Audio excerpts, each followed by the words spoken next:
I have one easy item. Number 11, the very last paragraph. Could we just clarify my comment? I think also have to consider, and can we insert the incremental costs to the town associated with owning the poles, including, for example, and those were the examples. Yep. Yeah, that was your point, okay.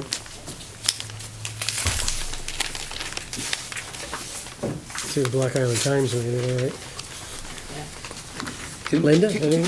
Can somebody clarify under item 2, the third paragraph, what? This is a comment that Mrs. Coe made about employees are now working only 35 hours, but they're being paid for 40. Is that correct? Yes, I said it. You may believe it, but I'm not sure that the comment is correct. I mean, we could, she did say it, but maybe when Mary's here, we could clarify it. We could clarify the current. The comment in public session, you're going to have to put it in the minutes, but no. If someone's supposed to work 40, they're being paid for 40, they're working 40. All right, fine. Thank Anything else? Okay, all those in favor? you. Aye. Aye. Any opposed? Minutes carried. All right, now we have, for our request of last meeting, we wanted FIA to come. Chris Kashmar graciously accepted our invitation, and he's going to do a little presentation for us that he did for the pension subcommittee. Was it last week? We had a good meeting with him in very much detail, but we're not going to do that kind of detail here. So he'll give us an overview of the plans, if he would, please.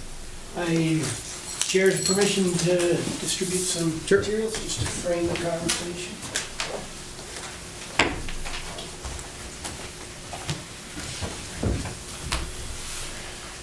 Thank you.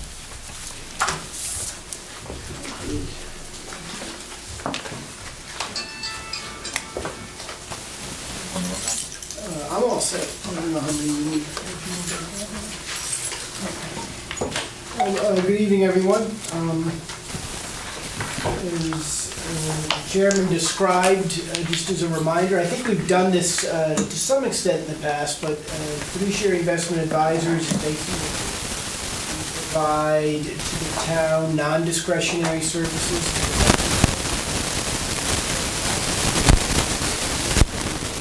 Contribution program that will describe the service.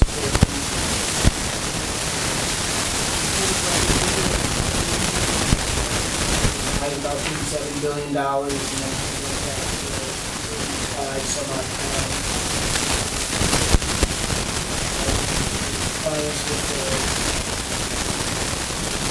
so I thought what I would do, just to start very quickly, is remind the board and some of the activities that plan each quarter. And as the chairman mentioned, we go pretty deep into detail around the portfolios and the markets and the allocations and making sure things kind of remain on target in terms of the actuarial needs of the different plans. And with that, if you look at the first page, I think this just gives you a little bit more detail on kind of how that process works, I suppose. So this is kind of a governance checklist or oversight, really, I suppose, for an asset allocation study. So appreciate, you'll remember what you've got. You've got the pension plans, where we engage with the retirement plan committee around allocation discussions and manager selection and whatnot. Similar with the OPEB trust, and we'll see in a minute the DC program, the intent and the approach is a little bit different, where employees are directing their own monies. So here's what we do each quarter. We mentioned the investment policy review, the portfolio review, and all the work that's done there, and we'll show you some information on a summary basis in a minute, but there's a lot of work and thought that goes into building the programs, the investment programs, so that we can help you achieve the goals that the different plans have. and just kind of regularly attending to the most salient aspects of oversight each year. So what we show you here, just in terms of what we kind of engage formally, we look at the IPS, we'll show you one tonight again, but we try to look at that at least once a year to make sure that it's current and applicable and appropriate if the circumstances dictate each of the plans. Of course, the retirement plan, and I know you folks have heard from Becky and the folks at Milliman regularly as well. We are linked in very explicitly with the work that they do and the demographics around the program, and again, trying to build a portfolio that meets the investment return assumption, the 7% assumption that you have currently for the 3 legacy pension plans. And that's part of the effort as well. And I think that, that type of work goes on at least annually. One of the other things we talk about just from an oversight perspective is, and I think that your group does this, is just, periodically kind of benchmarking the different vendors that you have. So whether it's us, whether it's the actuary, whether it's the folks providing audit services, the custodian bank, whatever, that's part and parcel of the effort as well. And then periodically there are things that go on just in terms of a regulatory perspective that are of relevance as well. So most recently, for example, GASB has put out some new pronouncements around the way that you're treating funding policies on pension plans and calculating different returns that have to go into the financial statements now. So there's those type of things that go on. The intent, of course, as you can appreciate, is just to have a very holistic, kind of consistent process and review on all things pension, or all things OPEB trust in this case. You're obviously subject to ERISA, you're a municipality, but a lot of that procedural prudence that kind of emanates out of ERISA really, we think, puts you in good stead going forward. And just committee to committee, generation to generation, you're kind of doing all the stuff that you need to do, we think, to make sure that the plans stay on an even keel. So that's just kind of gives you at the highest level a little bit of a summary of what goes on. And on page 2, for the DC program, remember that was, and we'll see again some data in a minute, that's the program you had with the Hartford that went over to Mass Mutual in that transaction. And this is where employees are making their own direction on their retirement funds. And what we do here is a little bit different. Just the programs themselves lend themselves to a little bit of a different approach here. As you see, we kind of break it down on a quarterly basis. I'm certainly not going to go through all of these different steps and activities tonight. But you do, I hope, get an appreciation for, again, kind of the thoroughness of the effort. I'm joined at these quarterly meetings by a colleague of mine, Tyler Polk, and Tyler oversees the DC work that's done, and again, engaging with the Hartford, engaging with the different vendors, monitoring the lineup, trying to keep tabs on all the different regulatory considerations and things that are going on in the marketplace, again, with the ultimate intent of making sure that you've got a competitive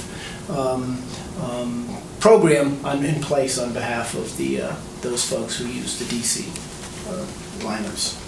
So that gives you a little bit of sense of across those 3 programs, the different services that we provide. It comes all together very quickly on page 3. As mentioned earlier, this really is kind of the documentation effort, right? So we spend an inordinate amount of time talking about markets and asset allocation and managers, and that's all good and fair and appropriate. But really, at the end of the day, it's the kind of the procedural oversight and the process and documenting that process that in many ways is important as what the end results may be. And that's kind of the work product that we try to bring to the table, and documenting all this and warehousing all the information and working with Joe and Tom Cook and the committee and the boards, of course, to make sure that happens. And again, I won't go through all this, but in our humble estimation, you're doing all the things you should be doing to make sure that we're kind of staying where we need to be. That's a really quick oversight of how we work. On page 4, what we've done is just, again, we're just going to show you, here are the 3 pension plans. So just to show you where we were, these are balances as of early September. You can see the plans share a couple of things, very similar allocations, in fact, identical allocations, utilizing the same managers. That gives us some efficiencies both in cost and access and just, I think, operationally in working with the town. And then we show you at the bottom of the page over time what's worked. These numbers are through June as mentioned.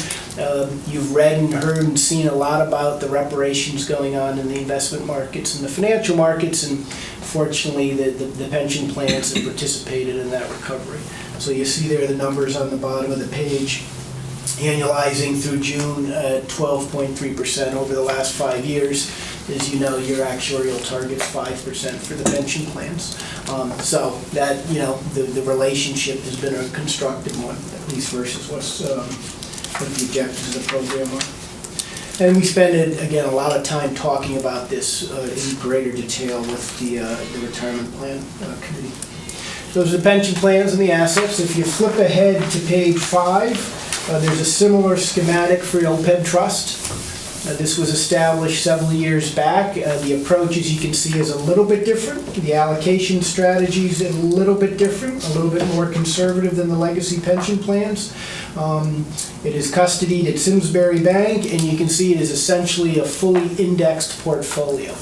The point in time that it was established, there was a lot of conversation with the town, and the thought was, we're going to be contributing to this thing consistently, let's get it in the markets, cost effectively, and let the markets work on our behalf. And fortunately, that's in fact exactly what's happened. And you're starting to, as you can see, approach close to $10 million of OPEB trust assets. I didn't include them here, but just as a verbal reference to the committee, over the last 5 years through June, the program's annualized at just about 11%. So again, kind of participating in what's going on in the markets, and I think really meeting the objectives that the town set out. Comment I would make, Peter and I were on this board when we put this together, what was that, 5 years ago? Yeah, If you had suggested to me at that time that we'd have $9.1 million in this plan, I would have been sort of flabbergasted by that. But time and compounding and so forth, I think we were really prescient in doing what we did and getting this thing started when we did. Hopefully the actuaries will agree with us, and we'll see how we are percent funded. And then on page 6, the format's a little bit different. And again, as you can see here, this is not monies that we direct. These are monies that the participants direct. So what we're endeavoring to do here is building a lineup that gives participants really across the capital market spectrum the ability to invest in any way that they see fit. You can see that there's a lot of folks. There's a big legacy balance in the general account. The Hartford now and Mass Mutual, I think the crediting rate there is 4% currently. That's a pretty compelling number for many folks, right? And that's why you see the aggregation of assets there. But there is utilization beyond that across the lineup as well. So whether it's in fixed income funds or equity funds, domestic and international, or someone who just throws up their hands and wants someone else to do the allocation work for them, which are the BlackRock target date funds, you've got a pretty thorough menu that lets people really do whatever they're comfortable with. As conservative as they can possibly be, and then if they'd like to be more aggressive, they can do so as well. And again, this program now is with Mass Mutual, but you can see that there's almost $8 million of assets there. There's a couple of smaller pools of money as well that share this lineup. We didn't show it here, but this represents the bulk of the DC assets in town.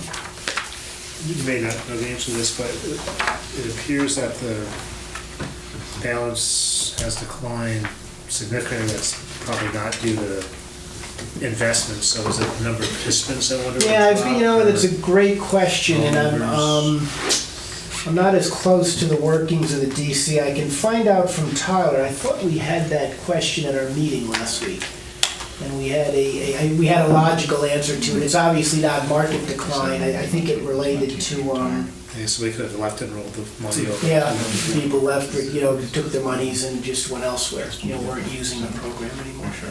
We can confirm that for you. Just curious. And so that's really it, that's the overview. What we did as well, just to kind of share with the board, we know you've got some other conversations tonight on some investment policy statements. What we took the liberty of doing in the back, there's just loose leaf for you, the IPS document for the pension plans, for the OPEB trust, and then finally in the very back for the defined contribution program. I'm not gonna go through all this, but they speak, I think, to all the things that you would expect that they would, right? Objectives, risk tolerance, responsible parties, who the constituents are, how we review investments, with what frequency, allowable investments, kind of all the things that you think would be in a well-construed investment policy statement indeed are in there. And this is really the blueprint for the retirement plan committee in terms of the way that kind of the guardrails and kind of provide some of the framing around the way that the different asset pools are administered. These get looked at on an annual basis. These we look at least on an annual basis or as circumstances change. So we kind of formally vet these each year with the town. So these are the more investable assets, the policies that are in place for the three pools of funds. And then the other one we're gonna talk about, probably go right into now, is more of the other money that we have a more conservative policy on. So there's a lot of policies out there. So I asked them to just publish them so we at least have them all and so everyone can see a policy just in case, so, for everyone's information. So thank you for doing that. Just a quick question, the Sure. retiree healthcare trust looks like it was last done in '07. Is it still current?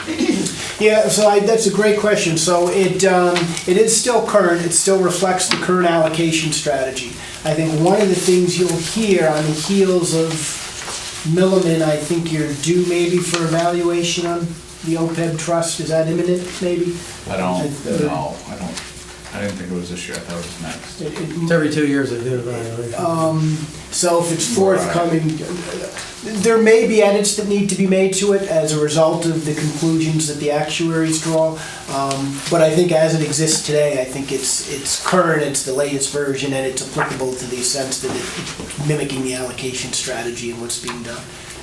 The key here is that we chose an allocation, instead of allocation weights, and the entire thing is indexed. So, I mean, it isn't like what you were paying Chris to do with, some of the other plans where they're choosing managers and so forth. This thing was set up to, at least partly because when we started off, we had virtually no money in it, and we were essentially saying, let's just keep it real simple. I think once the money gets to a certain number, we might want to rethink that, but right now it appears to work.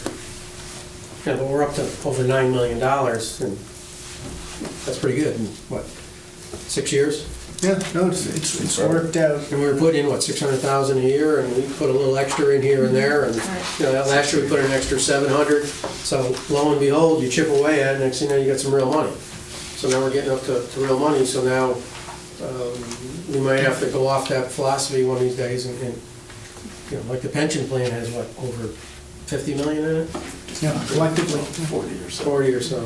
But if we get, The three plans are about, aren't they back up to about 40, Joe? yeah, they won't We're work. at 50%. Right, that's 55. Yeah, there's some good money there, yeah. Between the three, yeah. Well, some of us think 10 million is good money too. We're thinking town-wide, Barb, not just individually. I am too. We ought to be looking carefully at our 10. Okay. Anyone have any questions anymore, or understand? Told them to just give us a brief overview so we have it. They're detailed books, if anyone wants to really get into the numbers, there's a book you can get, which the committee gets every quarter, but good read.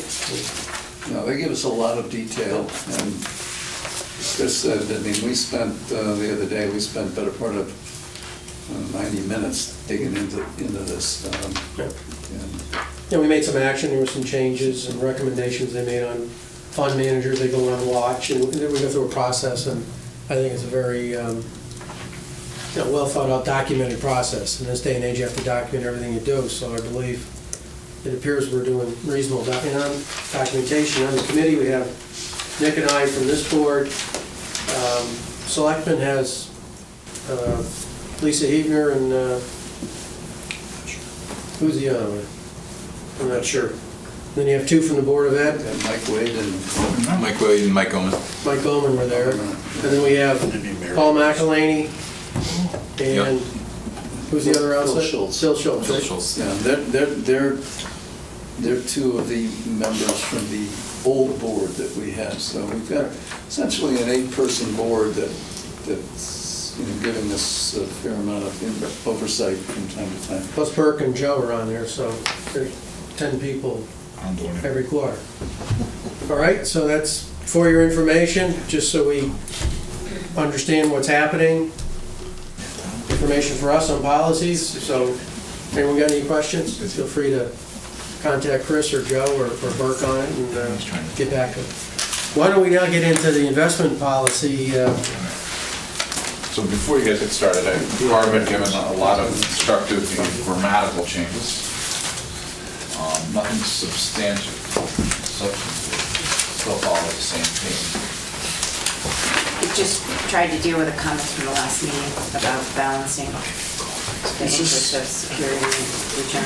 That's what's Joe, this is Not much, This not is to much. replace the policy that Yeah, you sent out. correct. Yeah, I was fortunate enough to have a meeting with This is new. them yesterday.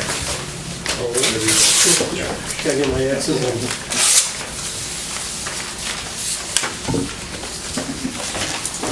It's cleaning up some of the terminology. For example, I would refer to the policy in multiple different facets, now just refer to it as the policy, not the investment policy.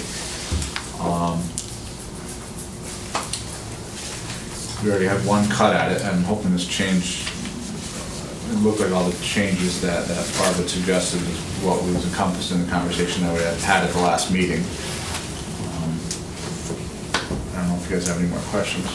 So the big change is for you, the first paragraph, the sentence, while achieving a high return is secondary to the requirements of safety and liquidity, there must be a balancing of the risk and return. It should be risky and return. So we'll have to proof this just to make sure there's no typos again. Can I Stop. Roll our proofers. Can I suggest that we ought to have a section in here that basically suggests that this policy gets reviewed and reapproved on an annual basis? It's in there. It's in there. Okay, yeah, I just haven't had a chance to read through the whole thing. Annually by And the the other, Director of Finance. Oh, that's it. The last page, investment policy adoptions, all of them. I thought it said the board. It didn't say who in the last one. Can I ask you a question Well, it on must be the approved two, by the board. scope? Yeah. Second paragraph, it says, except for cash and certain restricted and special funds. Okay. So what do we mean by restricted and special funds? Is that the pension funds? That would be more of funds, similar to like a trust. Trust, okay. So they're outside, they're being invested by someone else. You could also make the argument that that's capital. I can't invest capital because of that, but that's not necessarily true. So this basically covers every other cash item on our balance sheet, Pretty much. besides the three policies that we have here. This pretty much includes everything else, unless it's a trust. Correct, unless there's something that's, from a statute perspective, I couldn't touch. Joe, can we put a date on it, please? Absolutely. Now, did you ask Chris? Did Chris get a chance to go through this and weigh in? We did review it, Joe was kind enough to send it last week. I think, again, there's no right or wrong IPS, it's your document, you can kind of manipulate and do what you see fit, but in our estimation, it kind of covers all of the basic elements of a good IPS. Again, scope, objectives, allowable investments, control, I think it's got all kind of the important aspects of the effort, so it works from our standpoint. The other paragraph that had a little bit of a substantive change is 10 on internal controls. And we just modified it a little bit to provide that the director also has responsibility not only to ensure there's adequate controls, but that they're fully documented and adhered to. That's really the change in that paragraph. There's a typo there. Yes, I got it. So we're gonna table this for the moment and Right. maybe approve it at the next meeting. Right, we just want, just for everyone's information, this is gonna be probably what we'll approve, subject to any, people's review or typos, or if anyone has any serious questions. Think about it, it's more information, and we're gonna probably try to approve it next month, unless we see something major concern. So I just want everyone to, we're making progress towards it, we're getting towards what everyone wants, and just think about everything you want in it, because we don't do this often, so let's get it right now. So I volunteered to proof it one more time to make sure there's no typos in it and it's clean, and then we'll get it out to everybody before the next meeting so you could read the final one. Okay. With what we think are the typos clean.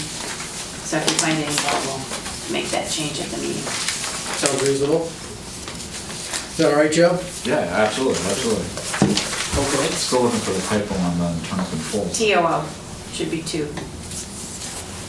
Oh, it is. I'll call for a spell check. Adhered to? No, it's 10. Yeah, you're right, it's not also. I before you. Well, thank you very much, Chris. We Thank you, appreciate everyone. your Thank you. attendance and your good report. Take it easy, though. Thank you. He's gonna tell her to your numbers back. Absolutely. As I said to Barb yesterday, listen, I got like a 550 on my SAT and verbal. What's that? Math, Their through the permissions of the roof. town started over there? And I'm struggling. I got Linda, Barb, you guys are all attorneys. Well, if you got any concept questions, let's do And some auditors. research on it. 550? I think state statute rules what we do That was here. low. Yeah. You know, I think state statute restricts us, Joe, on what we can do here. I think that's what we're trying to follow. Absolutely, yes. And Barb raised some concerns yesterday on whether or not a check to make sure that the state statutes were still applicable. Absolutely. Went out, checked them, yes. Good. Doesn't look like they've changed in a long time, because I also checked the Waterbury investment policy. And they reference the same sections and essentially the same terminology. I think we all just kind of They have a. use the same investment policies. But they're Water- rogue. So good, put in your pocket. Do you know Waterbury pays, I want to say it was $48 or $50 million a year towards their pension, between the debt service for the POBs and their ARC. $15 million a year, half a year budget, over half. Is there anything in the town charter that addresses this? I know we made reference to town charter, I just I don't remember seeing anything. No. We keep it in there for now, but otherwise, we delete that reference. Well, we just have to say it. in case- Well, I think it, You always have to make a reference. to You gotta make a reference to it, okay. All right, so we'll take this up next meeting, so is that all right with everyone? Finance Director's report. All right, make this kind of hopefully short and sweet. You guys are right in line with where you were last year. Essentially the exact same collection rate. You did have more dollars just because your grand list did grow year on year. On the expense side, another month, maybe another 6 weeks, you guys will start receiving the quarterly reports that'll go to the Board of Selectmen and then to you guys. I'm going to be meeting with department heads starting with the September close, so in early October for variance analysis as well as year-end projections. It's going to be, I'm sure the first time is going to be a little uncomfortable and a little disjointed, but in about 6 months you guys will have reasonable, predictable, projections that come out of these guys. Just so you guys aren't flying as blind as it seems like you guys were. So I will definitely be working on quarterly and good quarterly reports as well as monthly updates that I'll provide you. I assume the Board of Ed will keep providing their same reports. Sure. Simsbury Farm Subcommittee, we haven't done much, but it looks like there's attempted a meeting for next week, although it doesn't seem like we're gonna end up having a quorum for it. So maybe the following week, but I think we're at the point now where we just gotta lay out what the expectations are and start planning for the next budget cycle. Right, there's been a solution discussed, but we just gotta make sure it's on the table and everyone buys into it. Because the solution will require some different budgeting on It's, Board of Selectmen. yeah, it's So if the shared. committee recommends that, then we'll come back here and just want to make sure everyone's comfortable with the recommendation and So Simsbury Farms has to do something different. Golf course is doing, a lot of people are doing something different to make it happen. So there's about 4 action items that have to happen. We're gonna, we've talked about them, we've bounced them around, but I think we're just gonna put them down and say, here it is. So I think it'll get approved, and we've discussed it enough. Peter, are you addressing the mechanics of where money gets charged, or are you also dealing with how to bring it more in line cost-wise? Both. One of them is a mechanics issue, another one is cost savings, and they talked about a fee, charging a fee to go towards equipment. So they gotta charge a fee to go towards equipment, and then it'll take the equipment pressure off the Board of Selectmen's budget. But conversely, then we'll give them back some operating costs, because when we did that shift about 5 years ago, basically, the Board of Selectmen was paying about $115,000 towards their budget, and it went away. So we're gonna probably put around 90 back to the Board of Selectmen. But there's gonna be the savings and the capital not being on their budget. So the numbers won't quite be that, and then there'll be some increase in fees, they'll have to be, and then also some cost savings. So it's gonna be like a 4-pronged approach. So I think that will get us to a range where we won't have, I'm not sure what this year ended up, Right around where we said. 200,000 loss, so we get the $200,000 loss, hopefully goes away. So what we're really trying is a shared pain, right? I mean, it's kind of a town-wide decision, so the general fund's gonna have to absorb some of it, Simsbury Farms is gonna have to absorb some of it, and there's gonna have to be a rate increase. But, at least it seems to be productive. Estimated reserves, we haven't changed since last month. We're still right around the $430,000 range. You guys obviously had a very good tax collection cycle. You guys, very solid ship. You guys are very strong from a revenue perspective. Obviously, you had some expense pressure, but you guys seem to have enough contingency in there that, definitely a good return for the year. We're still referencing the $955,000 for the capital projects that were approved. Those will be in reserved fund balance, so they won't be part of the unreserved fund balance. So you guys have $434,000 that's still available to be allocated, or will go to the general fund. Capital projects. This is something, so we've been talking about this a lot recently, specifically opportunities with bond premiums and there being fund balances in the capital projects. Kind of actually reaching out to you guys to give me the okay to engage Bloom to do a little bit more due diligence on the accounting side of it. Basically, I want them to look at every single capital project we have, provide me with what the fund balance will be, as well as any adjusting entries that I have to make in the accounting system. You got a little disjointed over the last 2 to 3 years. You guys have had a few finance directors come through, and each one has done stuff a little bit differently. Just want to kind of get it aligned and make sure that the next time I come to you guys with favorable fund balances, which there are several, that it's signed off by the auditors, and I want to ensure that I don't have any bad guys out there. So for that portion of the project, I expect it to be around $6,000 to $8,000 worth of work for Bloom. But we had also talked about doing some other work with best practices and other items. So I was kind of hoping for this fiscal year to do about $20,000 worth of work with Bloom. Obviously, it's ultimately your decision, but I think we'll be able to get a lot out of them. And in the future, this will be part of my budget request. There will be some sort of line item for continual improvements, be it documentation of all the procedures or auditing of the procedures. The statement of work of finance will change a little bit. So, I mean, basically, right now, we don't need to do anything tonight, right? Because You can't do we anything. can't, because this is gonna be out of next year's funds. It's just like we had agreed upon procedures a year ago, and we had that We 15,000. can't approve it. We said, okay, go ahead, spend, we had Fiscal 15. specific scope work to do. I think here, you got some scope.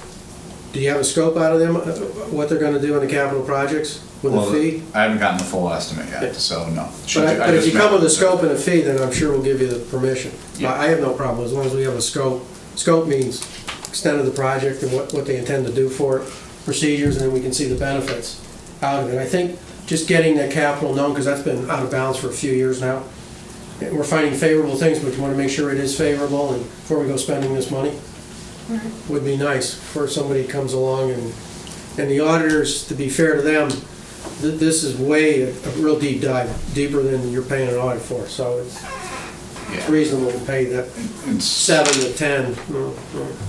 that could be We can high. still negotiate that. That could be high. Yeah.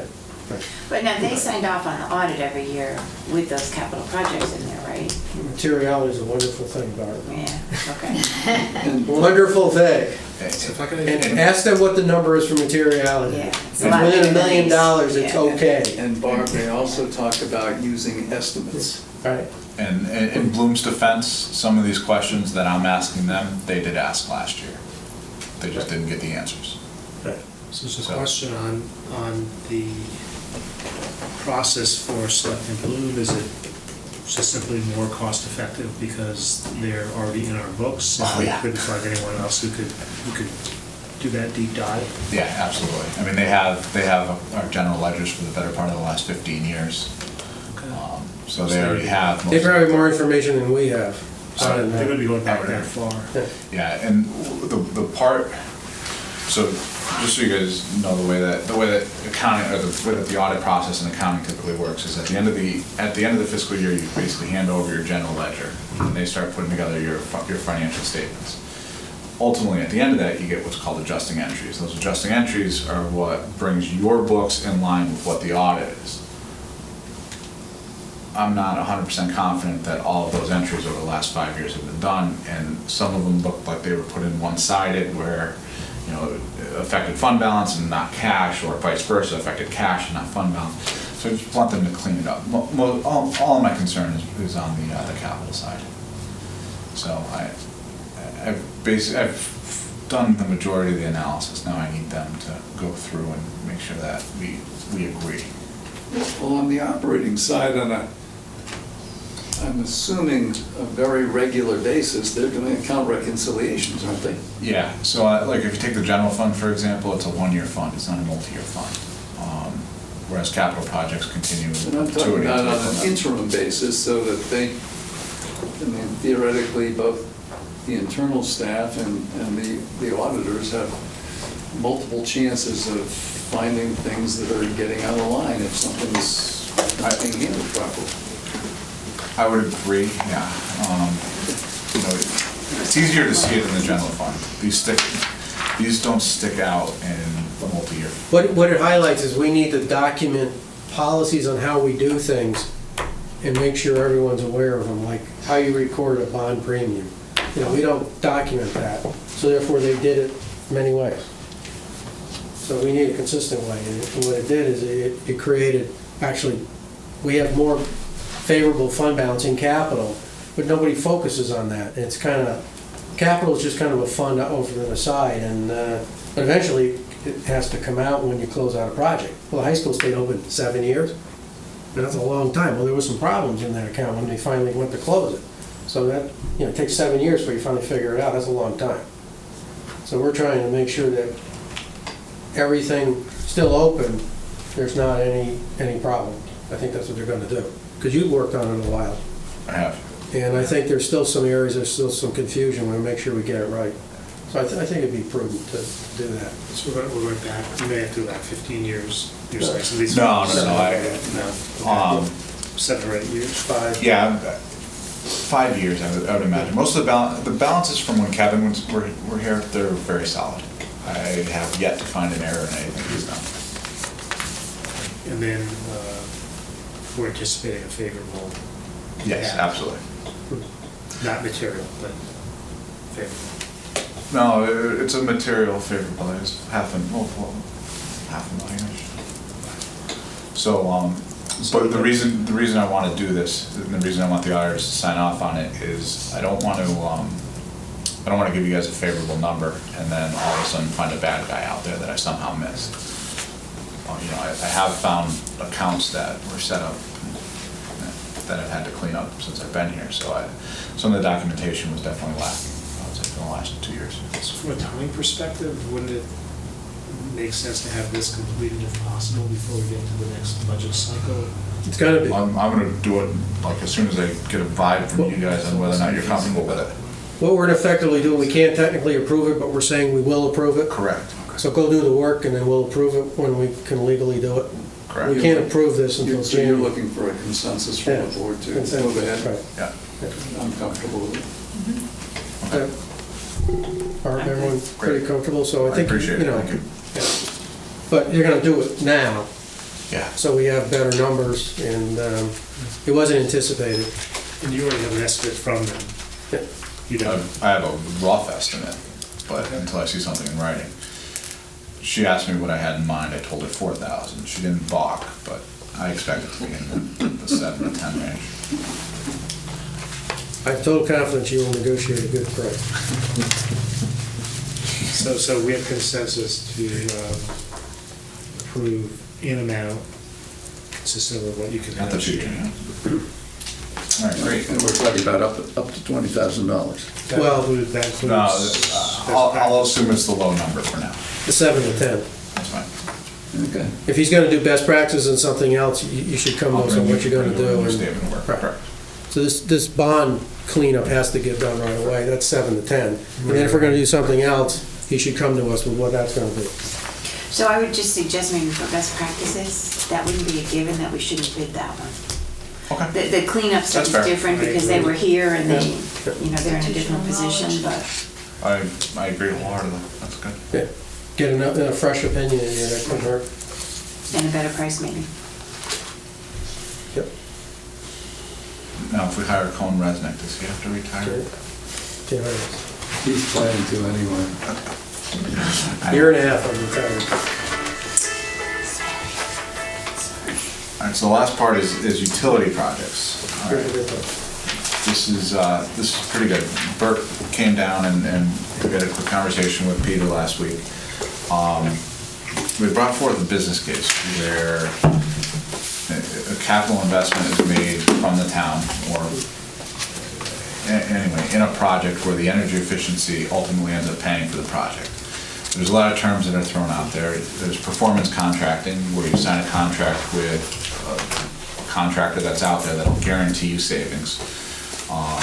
Those are a good project. Then there's the way that Burke is talking about doing it today, which is essentially where we would have the option of either financing it through another company or we would pay for it outright. But the majority of this is paid for through grants and savings. I'll let him give you the specifics on the project itself. Yeah, I think that's fine.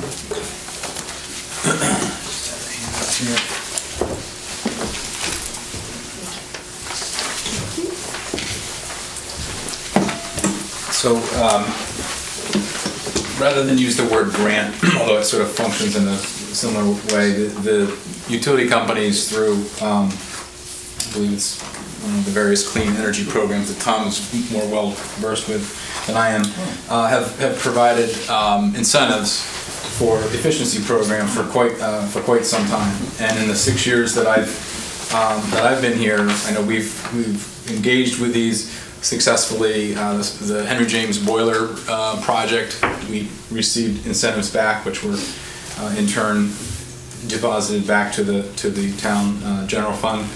And last March, we had again a couple of small projects, one at Henry James and Squadron Line Schools, where we were able to get the benefit of those types of incentives, but the scale of those was just a very different scale.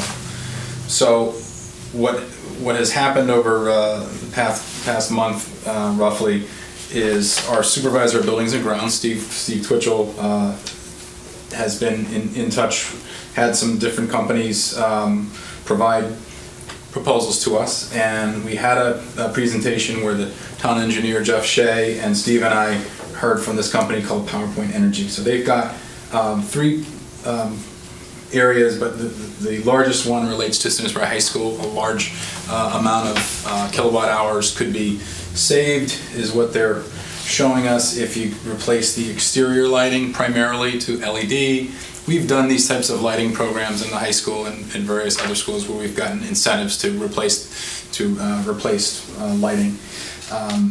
And the scale of this is just larger. There's also some work that would have to do with the energy management systems and variable frequency drives. So all told, they're saying we could save an annual estimated $122,000. It'd be roughly a 2-year payback, because What would the spend be, Bert? Pardon me? How much will we spend?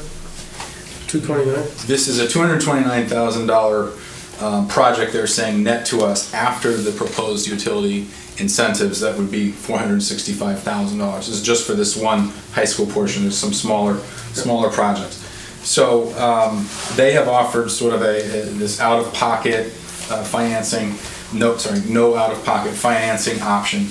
That's new to us. We still have some questions about, we haven't seen the fine print, and obviously would want to be able to feel more comfortable with the amount of the savings, and that's something where Tom is doing these same types of things for all of the town buildings, trying to evaluate what are the wise ones to pursue.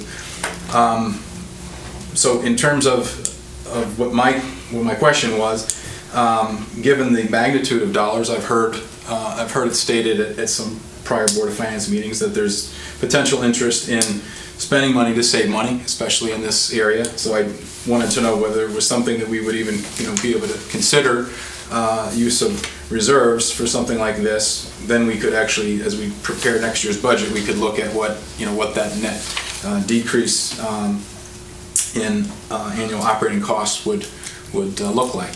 Under the way they've proposed it with a 4-year payback, there is still some savings that we could show regardless of whether we went with this option or not. But I really just wanted to get that on the table and find out if there was any interest in our bringing something more back once we've vetted it. Tom, I don't know if you have any other details that I've left out that we need to consider on these, but there's various things that we've. I mean, my understanding of the basic math is if we spend $229,418, we can expect to save $122,749 in the budget right away. On an annual basis. Can I ask On an annual that, or basis. is it that we really have to spend $700? The utility company Yeah. will give us back $465. Yes. So our net goes down to $229. Our net is the 229, But right. we need to approve probably the $700. $694. I don't think we need to Exactly. approve that. I mean, we can get the clarification on that. But for example, the small project we did at Squadron Line, there was like a 50-50. It was like a $16,000 net. The other 16 went to came from the incentive program. So I don't believe we were a pass-through on that. It was only we had to pay that net cost to the contractor who did the work. So I've got to verify exactly those types of details. But we have never had to upfront those incentive monies previously. We didn't have to.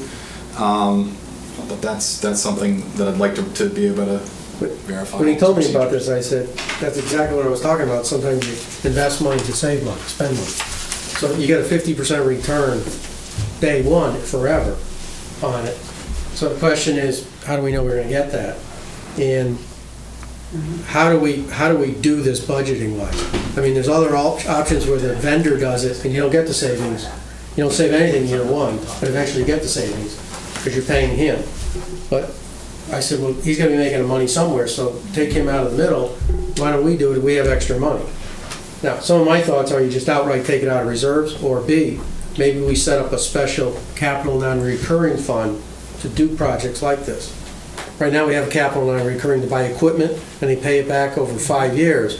But let's say you either give them the money outright, or you do an energy or a savings capital non-recurring fund, and you say, all right, reimburse it 10% of the savings each year, so we get some money back in and keep doing it.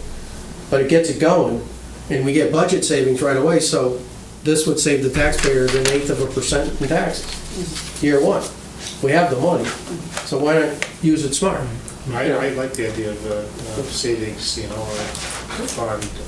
My question is, I guess, related more to process though, which is that, can I read from this that we're looking at almost $700,000 or almost $600,000 of improvements to the high school? That project will cost roughly $600,000 to. Yeah, about $694, yeah. if I did the math right. That was a Barbara. That's So I'm looking 465, oh, I see, oh, yeah, no, 7, right. Yeah, about 700. So that's, so it's about a $700,000 project, and this was in response to an RFP, or no? No, not an RFP process. I know that Steve Twitchell had, jump in on this one? Yes, please. Really, this is a program that CLMP has been pushing, and then there's approved vendors that CLMP offers up, and PowerPoint Energy is one of the companies. It's the same company. We're doing the exact same process right now in this building, in the library, and we're at the same point that the Board of Ed is with the high school with the water pollution control facility. Right now, we're sitting on a contract with water pollution that's right at the same stage as we're at with the project at the high school with Burke. And I think the real advantage to this is, as I like to call this, performance contracting light, where I know, a year or two ago, there was a lot of talk about performance contracting, and a lot of communities have embraced it. I think Simsbury has always put itself in the position that our facilities are well-maintained. We're not so far behind the curve that we have an unsurmountable amount of energy improvements, and we have the ability potentially to finance it ourselves. Whereas a true performance contract, you're typically looking at a lifespan of 20 to 25 years. And that's a long-range agreement where you're working with a finance company and a mechanical contractor. I'm just a little uncomfortable, I guess, with $700,000 project not going to bid, at least among those who are approved. I don't know how many are approved. Are there like only 2 in the state, or are there 20? And It's closer to a handful, probably 5. about 5 vendors, and is it? I'd have to review the process exactly with Steve, but he did reach out to several of these vendors. Some came on site. This is the group that had the most favorable incentives. What I think we're trying to do here tonight, Jeff, is just, for the financing, is our board willing to try to figure out a way to get the money to make this happen, provided they follow proper bidding process and do that. Yeah, I still would like to. Yeah. We're not gonna manage the project. I don't wanna do that. That's what their boards do, but in this process, right, the finance, we have proper procedure, and I assume they'll follow it. But do we have an appetite to finance it? Because he hit it with me, and I said, I'm willing to invest money to save money, and this is exactly what I'm talking about. And he said, yeah, you want to spend 229, say 122. I said, why would I not? I mean, the numbers are compelling. Right, 122 a year forever. Right, 22 a year forever. The Do you have a problem way- is the 122 doesn't show up in a check or any Right. really Do you have a way- objective way that you can measure it. Well, it Do you will. think you Well, you can? should be able to look at year over year. It will be buried in whatever the level of energy use that we're using at that point in time, which presumably is growing or shrinking or whatever. I'm not sure that you'll be able to really document it. But this is for exterior. Why don't you lighting. let him answer that? Burke, what do you? Sort of, I'd like to sort of do a shared answer to make sure I know which question I'm answering first. Barbara started to ask, do you think we can document the savings? Was that what you were getting at? Well, the question is, can you? And so Does it my kilowatt question. per hour change and? That's the bulk of their estimated savings is direct kilowatt, and then there was a small portion that was operational, which I don't have the definition from that. But in terms of what we're doing collectively with the town, we're now seeking a better way of analyzing our usage, both board and town, and that's what I was hoping Tom could explain. Yeah, and I think we're going to a third-party bill pay for all of our utility bills, and a large portion of why we're doing that is so that we will have much more accurate tracking of every single facility, and not in terms of just the dollars spent on a monthly basis, but the kilowatts spent and the amount of natural gas used, the amount of oil used, and it's to help better document exactly where we are. We sure as heck better look back and see a dip in the kilowatt hour usage. The way they calculate it is they go through every single light fixture that they're changing, and if you took a 60-watt bulb and you drop it down to a 9-watt LED, basically you have 51 watts times the number of hours that bulb is run each and every year, and that's how they begin to come up with what they compute your savings to be. There's also the building management system, the computer which runs the building, tells it what temperature to keep the building when it's occupied and when it's not. There's a small amount of savings that the high school is looking to save by improving that system, so it will be smarter in when to heat and cool the building. The new systems are sophisticated enough, they're actually looking an hour or two ahead at the forecast and changing the temperature of the building or how hard the units are running based upon the occupant load inside and the weather conditions outside. Okay?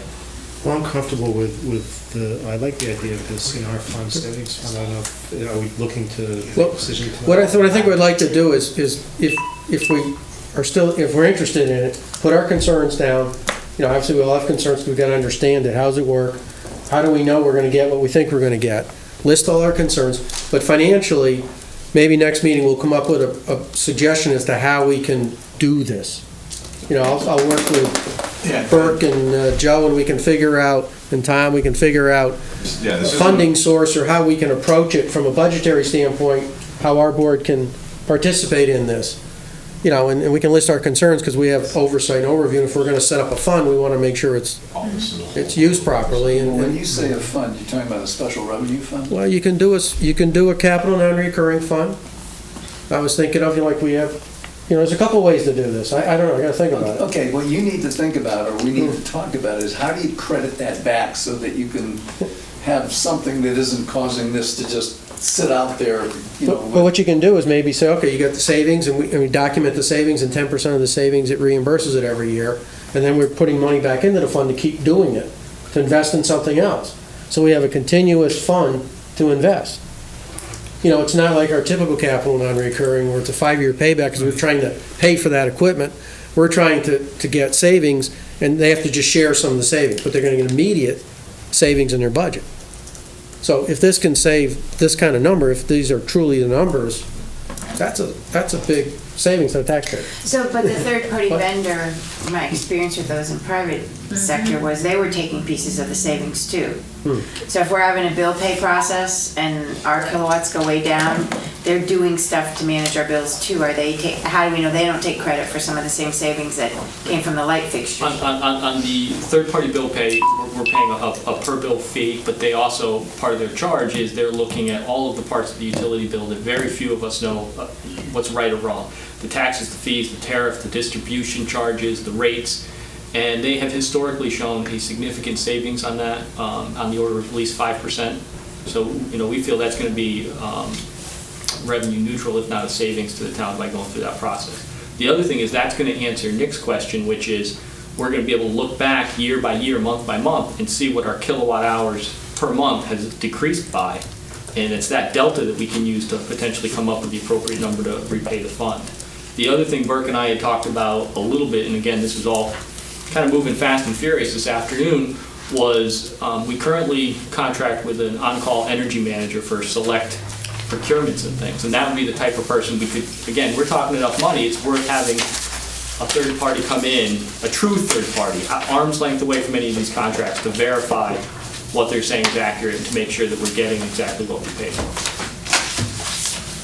So I think everyone's on the right page, they're working together, we got some good things going on. I think we gotta start part of the planning process, and if, even part of your long-range plan, if we can count on $200,000 a year in savings or 400, how do we best manage to get that kind of savings in our budget? So I like what I'm hearing, and I'm willing to keep it moving forward. So hopefully we'll have a better plan for next month. But just for your information, here's what's going on.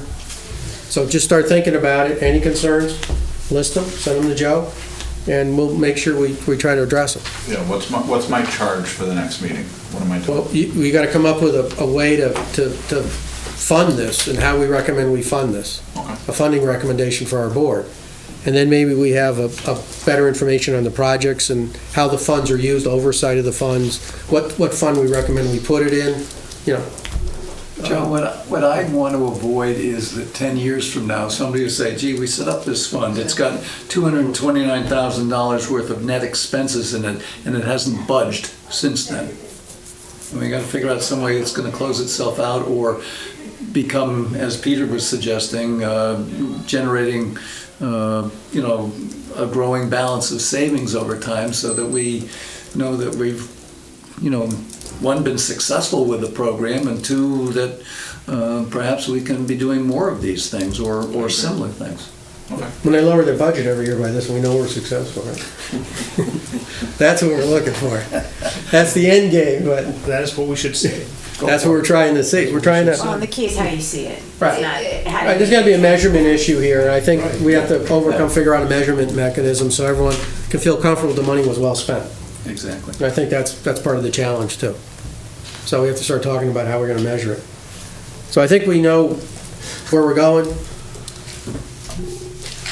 Okay. Good. What I'd like to do now, is you're done with your report? Absolutely. Okay. Can I just ask, is there on the proposed utility incentives, is there a deadline on that money? The letter of agreement, one with CNG, one with CLMP, I signed, which is non-binding, but that had to get in to try to sort of hold this incentive money.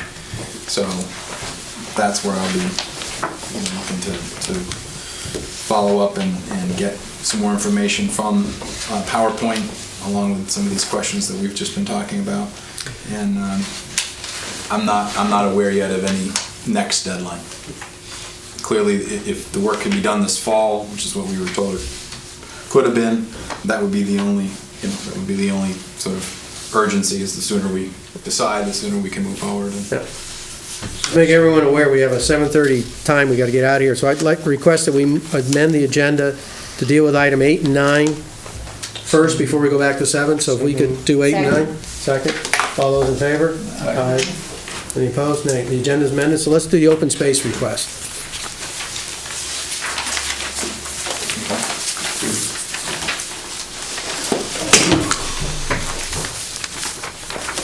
All right, does everyone have the memo on this? Yes, So we have a memo, just the, Here's the one from Tom to you and yep. Jerry Tona and Jerry Shea. So, the Board of Selectmen were presented with a request for $464,000 to be placed in the open space revenue fund, federal revenue fund.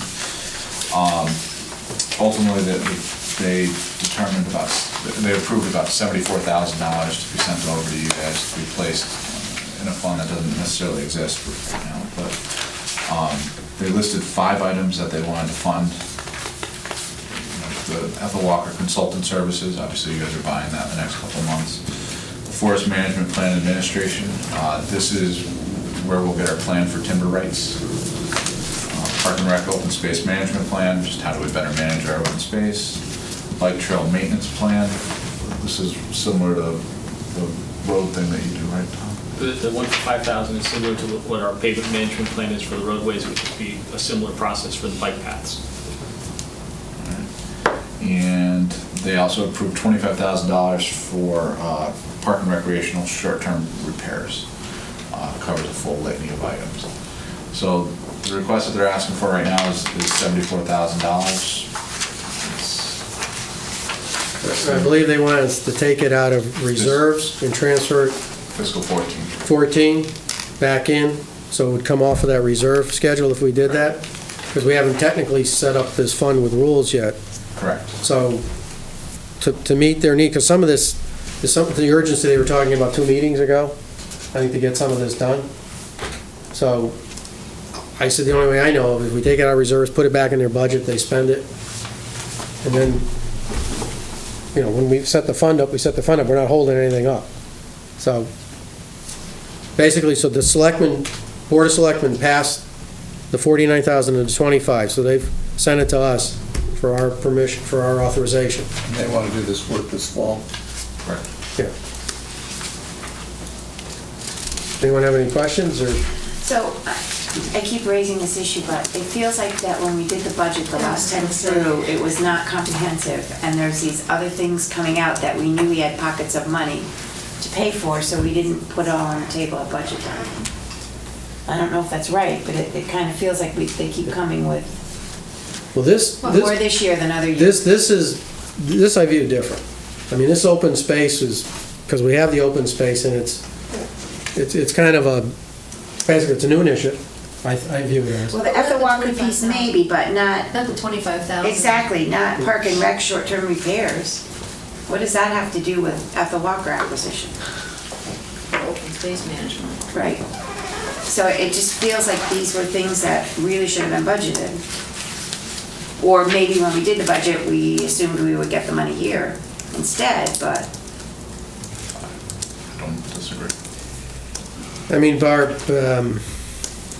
one of the things we did is, that's when we talk about this fund later on, if we all of a sudden say we sell a piece of land and put it in the fund, then they'd have all this money to spend. And we took the Farrell's Farm and put it in general fund.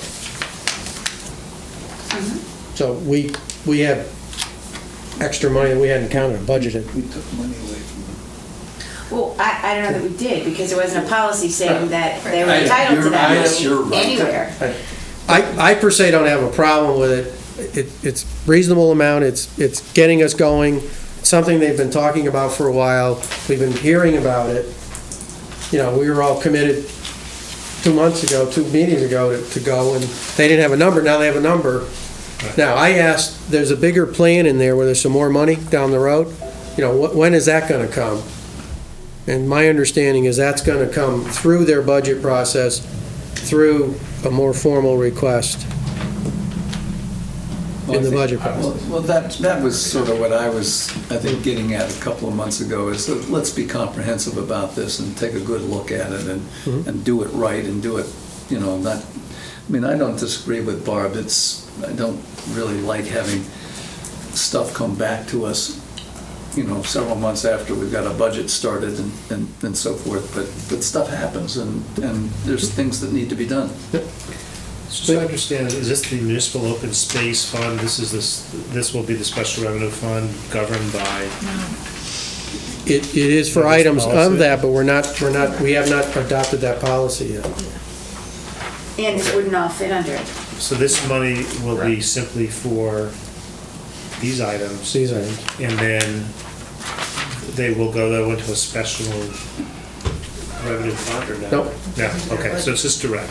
So the open space fund policy is still open to discussion? Yes. And that ultimately would have to come to this board after? It's on the agenda, I believe. So, the way I'm looking at it, we're providing them $74,000 more than what we provided in the budget if we That's approve it. correct. That's what you do, that's what you're saying, yes. Yeah.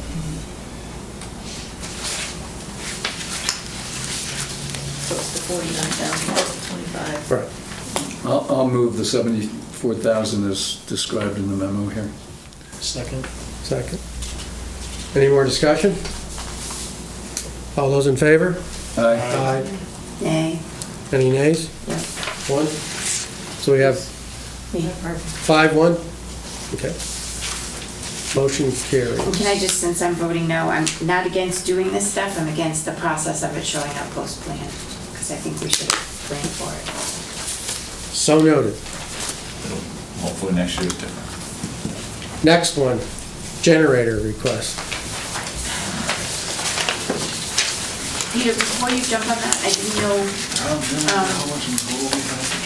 when we'd have an opportunity to do this, but I just wanted to raise the issue. They provided some language for how that plan could work in here.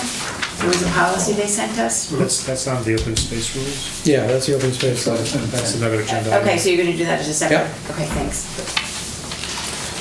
We're not gonna approve those tonight, we're just gonna look at them. So that's why I had them, they gave us those rules too. Okay, somebody want to do the generator project? Yes, I will speak to the generator project. So as you're aware, there's been a lot of focus on municipalities having generators and other items in the best interest of safety for the town. Pulled together a statement of work to have a generator installed at Terrafil, Simsbury, a second one at Simsbury High School, and a secondary generator at the EOC, or basically Town Hall. Right now, what they need is, what we need is an extra $70,000 to accomplish those 3 items. That's over and above what we had originally planned for. There's also a grant of $59,000 that's in addition to that $70,000 that we need to appropriate. That $59,000 is a grant specific to the Terrafil Elementary School. So now you'll have a place of refuge on the other side of the river as well as this side. This side being the high school, the other side being Terrafil. For emergency shelter. Correct. Okay. Now, the generator at the high school will, I believe powers the older wing, which will keep the refrigeration going and make sure that you can continue to serve meals. I guess we had a problem with that during the snowstorm of 2 or 3 years ago. So what they're asking you for is basically 2 motions. One, for a budget transfer of $70,000, and then an appropriation increase of $59,000, just to be able to take in the grant. Okay. So in total, it's $129,000. That will complete these 3 projects. In the future, there's a potential for there being a future ask of $260,000, which will do Eno, the library, or is there anything else? Oh, and have a large portable generator that we can bring around to different facilities should one fail. Do we have, I guess I'm confused on the appropriation. Can we just get a motion on the floor so then we can talk about it? Does somebody want to make a motion for this? I'll move. You want separate motions, or? How do we need to do it separate? Yeah, it needs 2 motions, but good one. Let's start with the authorization. Go with the 70,000? I'll move to authorize the budget transfer in the amount of 70,000 for discussion. I'll second that. Second. All right, now we can talk about it. So, can you just provide a little more background, because we already approved these, and these are the right things to do, and everybody supports this. This is a situation where, can you tell us how much we originally approved? Because this is now I knew you were gonna say essentially that. an overrun of our projects that we've approved, which happens, so It was that's not It criticism, was approved in it's just. 2 iterations. There's 2 fundings over 2 years. I want to say the total, I can't remember if it was 250 or 350. I want to say in the 3. Was it 350 or 349 or something like that? That's ballpark what I thought it was as well. Yeah. And then it overran by 130? Well, it hasn't overrun yet, but Right, it but will. it's going yes. to. Yeah, that's pretty fair. Okay, so it overruns by 130. Can you just Well- summarize the reason for the overrun? And I want to be careful on the 130. I would say the overrun is actually 70. You're increasing for the grant. Right, the grant was expected, it just wasn't part of the appropriation. Why wouldn't that offset some of the increase? It is. You're only authorizing an extra When $70,000. they did the original project, they figured they were getting a grant, now they actually got it, so we have to approve it so they can spend it. So it was, I see, it was in the original grant. So, We need another 70,000, which is the Right, overrun. the 70 is the overrun, because something about, Barb, I they were think- gonna fix some generator or something I heard. Yeah, I think that there was definitely some scope creep. Yeah. Well, Well, that's okay. Can you just describe it? What changed? I want to say when the original expectation was Terrafil was going to be ready. Want me to give a quick shot at this? Yes. I've just been in on the periphery, just as Burke had. I know originally the thought was at the high school was that it would be a simple rewiring of some of the circuits, and we'd be able to connect up those few freezers and things that were not hooked up to the main generator. When we had our third-party consultants working for our town engineer go in, they very quickly found out that the scope of the problem was much larger, and the money that you would spend on recircuiting would be far more expensive than adding an additional second generating unit. So now the scope includes adding an additional second 250 kW generator at the high school. Similar situation where Terrafil circuiting was more complicated, and we came into the fact that it was easier to go with a larger generator that would do the whole building versus a smaller generator with circuit controls that would only do a portion of the building. The item also includes hooking up this building so that we have the ability to add an auxiliary generator, and that stems out of during Hurricane Irene, when those of us that had the joy of being in the EOC, when the power started to fluctuate because our existing primary generator had a non-wear item begin to fail. And the thought very quickly became that during the most critical incidents we could have in town, we would be blind and without power in our headquarters unit. So this is going to get this building set up so that we have the capability of bringing in a portable. The town owns one small portable now that would be large enough to limp us through if that unlikely event happens, and then at a future time, that work would allow us to have a larger portable asset that would serve all of the major town buildings. So the Public Safety Committee has vetted this, They have. and they approve it, and the Board of Selectmen vetted it and approved it. It raises pretty much a safety issue, and I think it's gonna make us solve our safety issue that we had there, that Obviously, we've had enough storms in the last few years, hopefully, We're done. we're not gonna, Once we approve this, we won't have a storm. Right, that's it, this is the exactly. case. Good. I hope Let's so. approve it. All right, It's less than the plowing. any more questions on the 70? All those, oh, Linda. How much was the plowing? That's good. Linda can't speak. I'm Linda. This originally was approved before she was on the board. She's questioning the need for a Terrafil generator, as she doubted we would need to, or have the ability to staff a second emergency center in Terrafil. She said, I live east of the river and know we can always get into town over the 185 bridge or via Granby. I would say this was identified as a problem by our public safety subcommittee. Yeah, there was, Irene, separate from Irene though, the flooding after that. flooding. Essentially, there was concern that Terrafil is cut off to the extent that the river floods, and that was why Terrafil was thought of to be a second site for a generator. There's also a question of numbers. I mean, the high school during the snowstorm is not exactly what I call a pleasant place to be spending one's time. No, the only conversation I recall from on the Board of Selectmen was the issue of being cut off Terrafil from the town. Route 185 still works. Well, that's not really, so for Board of Finance, well, we don't really get to make that call. Yeah. It's really, the safety committee and the Board of Selectmen have determined they need this. So we're really weighing in on approving the change in, it's not really a change in scope, the change in approach to the same project. Any more thoughts? Any, all those in favor of the 70,000 appropriation? Aye. Any opposed? Ayes have it. Motion carries. Motion on the grant? So moved. Second. So just so I understand it, we're appropriating not grant funds, we're appropriating money. The ability to grant spend. will To pay spend the for it. grant. Okay, because we don't have authority to appropriate grant funds. We can appropriate funding. You have to give me the ability to write a check out to whatever vendor. Right. And I need to increase it by 59,000, even though it's gonna be paid for by a grant, but. Right, that's what I'm saying, it'll be paid for by a grant, so it's a wash, but we don't have authority to appropriate money that comes from grants, as I understand. Well, he can't write a check if we don't approve it. No, so I'm not saying right, I just the language that talks about appropriating I mean, grant Joe, we funds. already have the money, right? The funds are here. Right now, we can't The spend money it should be without this authorization. right, so the motion should be to appropriate 59,000, I know that it was awarded, I don't know if it's been. $213 for the full backup generation capability for the facility. But I wouldn't leave the word grant funds in there.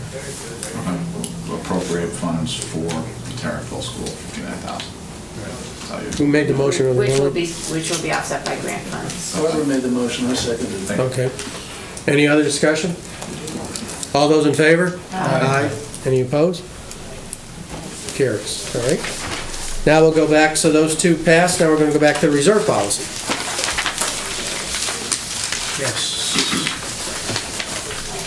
All right, we have the reserve policy, you handed out. Is this the revised one you handed out? I think so. Check the last sentence on the second page. The second page? Why don't you just give us an update on what got revised in this from what we looked at and passed briefly, so. I've tried to incorporate every suggestion that I've gotten. Okay, we added the debt service funds back in there. I changed on page 3, where it says guidelines minimum target level 10%. If you go down where you see 1, 2, 3, 4, under 2, transfer such excess to the capital or capital non-recurring fund for future capital projects. You also added the number 4. Oh, sorry, and transfer such excess to special revenue funds to offset deficits or future costs. But that's what we do in Simsbury Farms. So what I said is let's not violate it. Right, And what we do is look at every action we do and what is it technically we're doing, so that, we try to incorporate that in here. That's a good idea. And then also down the bottom, On the bottom, I have So the last sentence, the Board of Finance shall take action necessary to restore the unreserved, undesignated fund balance to acceptable levels within 1 year or the next budget cycle, and then the addition or a reasonable time period. Yeah, we talked about a reasonable time period in case you can't do it all in 1 year if it's a big number. We just wanted to, we talked about that last month, so we kind of put that in. I think there were some other changes you had incorporated, other people had made, had you, in the last meeting? Okay, Laura? Question. I have yours, Jeff, that actually paragraph. I think I asked this last time, but under unrestricted fund balance categories, the decision-making authority can be any one of the following. I'm sorry, I can't hear you. Under unrestricted fund balance categories. Yeah. And you have your little table, the decision-making authority for purpose of this policy can be any one of the following, but it's got to be consistent with our charter, so it's not just one of the following. In some instances, it's Okay, two got of it. the following. So what are we changing? Take out We one. actually talked about taking out that whole chart when we talked about it last time. Yeah, that's what I thought. Like it's a charge. Right, So we're gonna cross out which? the whole chart, which we Whole said chart. didn't really need to be there. No, right, exactly. Because it's all in the chart. That's all in the chart. Okay. Anything else? Do I have a motion to accept approve this policy subject to the change Yes. that we just made? So moved. A second? So my version still has italics that says the policy for replenishing deficiencies. I don't know that I think this needs one more. So we can't have a statement that says the policy for replenishing deficiencies. There's no policy written there, so we either need to write the policy or take it out. Where's that, Barb? That's, right. It's the second to last line, then you address it in the paragraph Isn't below. that the, So then you would take out the line that says, Okay, I can remove it. Which, I'm sorry, which? Which line we taking out? Policy, Policy it's for italics, the policy for replenishing. So we're gonna take that line out. Which one? right, Here. Maybe The at the other- end of it. Oh. and the other italicized line up above? Circumstances, yeah. Yeah. Oh, yeah, I was just thinking through. Anything else? Yeah, the last change on the last page is the same thing. There's sort of a, if you turn all the way over to sample resolution, it just kind of hangs at the end.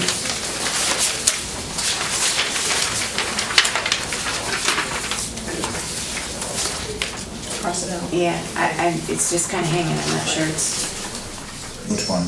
the last page. Yeah, that's fine, that's why it's on the back page. We can cross it out, it's not gonna be part of the policy, it's just a sample resolution. We're not approving that sample resolution. Okay. Okay, then it also still says this section would be tailored to what the town has in place or wants to adopt.